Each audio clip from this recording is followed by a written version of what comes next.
1세대 1주택자는 조합원 입주권 상태에서 팔지 마세요. 라는 이 제목이 있는데, 사실 이 제목은 이제 어떤 의미인지는 저는 이제 기사를 보니까 해석이 됐습니다. 그런데 이 글을 쓰신 이제 분이 이제 세무사님이신데, 요걸 의도한 건 아닐 거예요. 근데 기자님이 아마 제목을, 워딩을 정하는 단계에서 조금 약간 이렇게 표현하신 것 같다. 결론이 뭐냐면, 조합원 입주권을 갖고 있는 1세대 1주택자는 비과세 혜택을 충분히 보기 위해서는 나중에 주택으로 완공되고 나서 파는 게 좋을 수도 있다라는 겁니다. 자, 이게 조합원 입주권이 굉장히 어렵습니다. 여러분, 그거 제가 설명 드려볼게요. 자, 세정일보라는 신문인데, 언론사인데, 딱 봐도 뭐 세금이라든지 조세라든지 그런 거 관련된 특화된 언론사고요. 양경섭 세무사님께서 23년 11월 20날 이렇게 기고해 주신 글입니다. 굉장히 뭐 이렇게 저도 기사 계속 보고 있고요. 뵙진 못했는데 감사하다는 말씀 드리도록 하겠습니다. 한번 보도록 할게요. 예전에는 재개발, 재건축, 조합원 입주권이 부동산을 취득할 수 있는 권리로 봐서 양도세 비과세 규정을 적용하지 않았다. 그러니까 사실 입주권은 주택이 아니죠. 주택을 취득할 수 있는 권리죠. 그렇기 때문에 주택이 아니기 때문에 비과세가 되지 않습니다. 원칙적으로. 분양권도 마찬가지고요. 그런데 1999년 1월 1일 이후부터 이게 이제 비과세 개정으로 받을 수 있게 개정이 됐다는 거죠. 자, 그러면 조합원 입주권이 1세대 1주택 양도세 비과세를 받으려면 어떻게 해야 되냐? 아래 요건을 모두 갖춰야 되는데, 자, 볼게요. 해당 조합원 입주권이 도시 및 주거환경정비법, 줄여서 도정법이라고 하죠. 그거에 따른 관리처분 계획 인가일, 줄여서 관처라고 하지 않습니까? 그리고 빈집 및 소규모 주택 정비에 관한 특례법에 따라서 사업시행 계획 인가일, 요 현재 1세대 1주택 비과세 요건을 갖춰야 된다. 그러니까 이게 원조합원인 경우에 지금 입주권 상태에서 비과세가 되는 걸 말씀드리고 있습니다. 그러니까 내가 예를 들어서 목동 단지를 갖고 있다고 해볼까요? 목동 단지를 가지고 있는데 그게 지금 아직 재건축 사업 진행이 안 되고 있잖아요. 근데 나중에 사업 진행 돼가지고 이때는 도정법에 따라서 관처를 받겠죠. 관리처분 계획인가에 그 당시에 1세대 주택 비과세 요건을 갖춰야 된다. 그런데 만약에 2년 보유 또는 2년 거주를 해야 되는데 관처 당시에 2개월이 부족하다. 그러면은 이후에 철거될 때까지, 이주하고 철거될 때까지 그때 보유하고 거주 기간도 인정은 돼요. 표정이 안 좋은데? 자, 설명을 드리자. 표정이 안 좋다, 너무. 자, 설명을 드리겠다. 자, 잘 보세요. 내가 이렇게 주택을 가지고 있었어. 근데 이게 이제 정비사업이 진행이 되지 않습니까? 그럼 정비사업이 뭐 조합설립 인가 있고 사업시행 받고 뭐 여러 가지가 있는데 이 정비사업이 진행이 되다가 관처를 받을 때가 있어요. 관처를 받을 때가. 이 당시에 1세대 1주택 비과세 요건을 갖춰야 된다는 거죠. 어떤 거예요? 2년 보유 또는 취득 당시 조정이면 거주, 그리고 다른 주택이 있으면 안 되고. 자, 그런데 관처를 받는다고 이게 무조건 곧바로 이주하고 철거되는 게 아니거든요.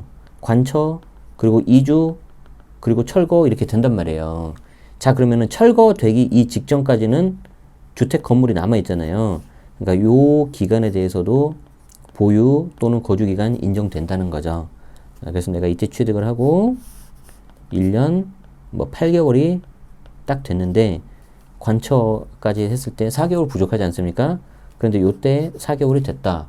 뭐 5개월이다, 6개월 됐다. 그러면 이거 더해가지고 2년 보유, 2년 거주 가능하다는 거죠. 그러면은 비록 이 이후에 입주권 상태에서 팔더라도 주택으로 봐서 비과세 해준다는 거예요. 원래 비과세 안 됐는데. 괜찮죠. 근데 이게 다가 아니라는 거지. 자, 두 번째. 양도일 현재 다른 주택 또는 분양권을 보유하지 않아야 되죠. 그쵸? 주택수에 들어가 버리니까. 양도일 현재 1조합 입주권 외에 1주택을 보유한 경우에는 해당 1주택을 취득한 날로부터 3년 이내에 해당 조합원 입주권을 양도해야 된다. 그러니까 내가 입주권이 있고 그 다음에 나중에 대체주택 취득을 또 하면 또 이제 일시주택 비과세처럼 3년 안에 팔면은 되는 거죠. 그리고 제가 1번에서 하나 말씀 안 드렸는데 도정법에 따른 관처, 그리고 빈집 및 소규모 주택 정비에 관한 특례법에 따른 사업시행 계획 인가일, 이 경우에 한해서 조합원 입주권이 인정받는 거고요.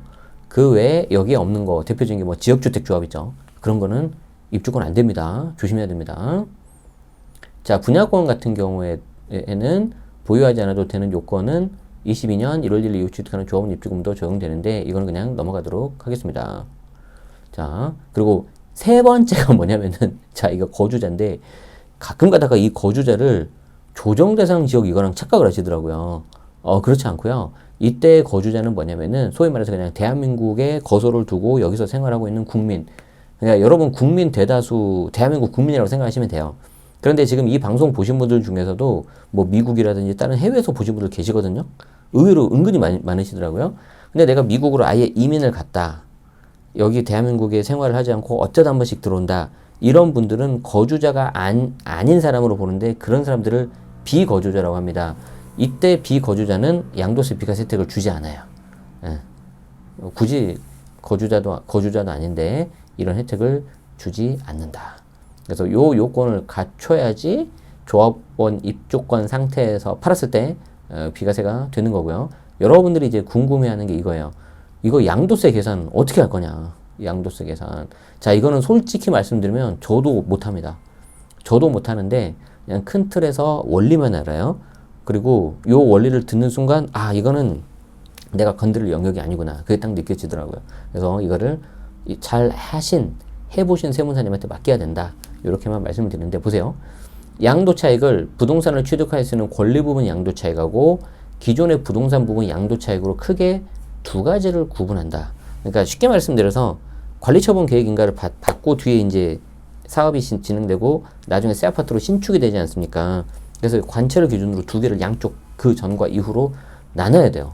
그래서 부동산을 취득할 수 있는 권리 부분 양도 차익은 양도가 내가 판 금액에서 기존 건물 부수 토지 평가액하고 납부한 창상금 그리고 기타 필요 경비를 차감을 합니다. 그리고 기존 부동산 부분 양도 차익은 기존 건물과 부수 토지 평가액에서 기존 건물과 그 부수 토지의 취득가액 그리고 기타 필요 경비. 이거 무슨 말인지 모르겠죠? 이거 말로 하면은 어려워.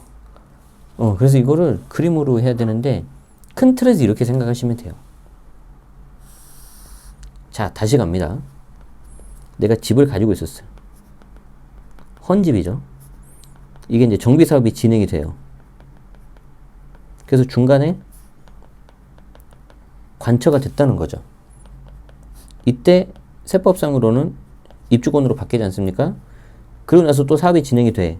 그리고 나서 이제 드디어 신축으로 바뀌는 거죠.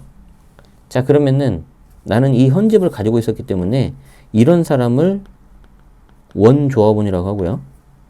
나중에 관리처분 계획이 받은 입주권을 취득한 사람은 승계조합원이라고 그래요. 승계조합원, 말 그대로 승계. 이어받았다는 거지. 자, 그럼 우리가 앞에서 봤었던 비과세 있죠? 입주권 상태에서 비과세. 이거는 원조합원만 해당되는 거지 승계조합원은 해당이 안 되는 거예요.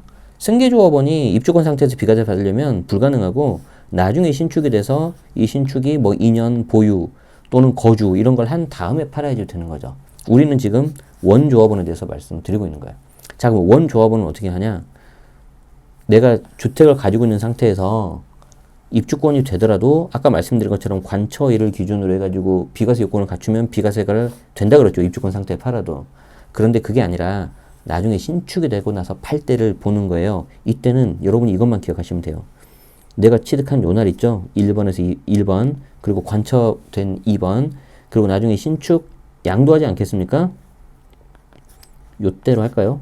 신축 양도 그럼 요때 3번. 자, 그래서 1번하고 2번 기간 이때 양도세를 한번 계산을 하고요. 2번하고 3번 이렇게 해서 양도세를 다시 한번 계산합니다. 그래서 1번하고 2번 다 합쳐서 두 개를 내는 거죠. 자, 왜 그럴까? 자, 왜 그러냐면 1번에서 2번 됐을 때 보유 기간이 다르겠죠. 그리고 2번에서 3번 됐을 때도 보유 기간이 다르겠죠. 자, 보유 기간과 관련된 게 뭐가 있습니까? 장특공이 있죠. 장특공이 다르기 때문에 계산이 달라지는 거예요. 그래서 이 관처일을 기준으로 해가지고 전과 후로 계산을 하고 이때 뭐 취득가, 요때 뭐 분담금이라든가 부담해야 되는 금액, 평가액, 천상금 막 이런 것들이 있을 거 아닙니까? 딱 봐도. 그리고 요때 마지막 최종적으로 판 금액이 있을 거고. 그렇죠. 그러니까 딱 봐도 뭔가 이게 굉장히 좀 어려울 것 같은데? 그리고 확인해야 될 것도 많을 것 같고 그런 느낌이 확 들죠. 내가 할 게 아니구나 이 생각이 드시면 됩니다. 그래서 이거는 세무사님한테 맡기면 된다. 그래서 여기 나오죠. 장기부 특별공제는 모든 양도차익에 대해서 적용하는 게 아니고 기존의 부동산 부분 양도차익만 적용한다. 따라서 장특공 계산을 위한 보유기간은 관처 계획 인가 전까지만 있는다. 아까 우리 그림에서 1번인 거죠. 그래서 입주권 상태로 팔게 되면 입주권 상태로 팔아버리면은 요 때만 인정된다는 거지 장특공이. 그래서 이 세무사님이 말씀하신 게 뭐예요? 야 그럼 차라리 신축을 하고 나서 그 다음에 좀 가지고 있다가 팔아라. 그럼 이때 또 장특공이 인정되지 않겠냐. 그러면 전반적으로 전체 양도세가 줄어들 수 있다. 이런 거예요. 그래서 결국 입주권 상태로 팔면 기존 부동산 양도책에 대해서만 장특공이 적용된다. 그리고 이 양도책의 비율이 굉장히 작다면 장특공 효과가 굉장히 작을 수밖에 없다는 거지. 이해되죠? 그런데 이것만 봐도 어려운데 또 뭐가 있어요? 이게 정비사업이고 서울에 어지간한 정비사업은 이제 막 프리미엄도 붙고 뭐 하다 보면 막 이제 12억이 넘을 거 아닙니까? 12억 넘으면 이거 내가 비과세 받아도 고가주택 비과세가 되잖아요. 그러면은 고가주택 12억 초과분에 대해서 거주해야 돼, 안 해야 돼? 거주를 해야지 최대 80% 받을 수 있죠. 이해되죠? 그래서 내가 이때 장특공은 뭐 특별히 문제가 없어서 보유만 해도 되는데 요 부분에 있어서 장기부 특별공제 받으려고 했는데 12억이 훌쩍 넘었어. 그럼 내가 거주기간에 대해서 이걸 내가 뭔가 혜택을 받아야 돼. 그러면은 그 경우에 있어서 내가 장특공 효과를 최대한 받으려면은 거주를 해야 되는 거죠. 이때 거주 요건은 조정, 비조정과 아무 상관없습니다. 이거는 제가 표2 장특공에 대해서 충분히 설명드렸기 때문에 이 부분은 제가 넘기도록 하겠습니다. 그래서 오늘의 결론은 뭐예요? 입주권 상태에서 비과세 받을 때 내가 원조합원인 경우에는 요건을 갖추면 비과세 가능은 하다. 그런데 나중에 양도세를 좀 줄이려면 장특공을 받아야 되니까 신축 완공되고 나서 주택 상태에서 파는 게 입주권 상태에서 파는 것보다 더 좋을 수도 있다. 물론 내가 정비사업에 있어서 도저히 못 기다리겠다, 빨리 팔아야겠다, 조합장이 이상하다 그러면은 내가 좀 털고 나오는 것도 방법이 되겠죠. 그런데 사업 진행에 있어서 큰 이슈가 없고 입지가 괜찮다 그러면 굳이 일찍 팔 필요는 없어요. 그리고 신축으로 되고 나면 보통 신축 되고 나서 보통은 아무리 못해도 4년, 5년 정도는 좀 있어줘야 돼요. 그래야지 이게 좀 원활하게 갑니다. 아시겠죠? 그래서 굉장히 이거 어려운 건데 여러분들 이것만 기억하십시오. 관처 전, 이후 두 개로 나눠서 계산한다. 기간에 따라서 장특공이 달라진다. 이것만 기억하시고 세부적인 계산은 세무사님한테 맡기시면 될 것 같습니다. 고맙습니다.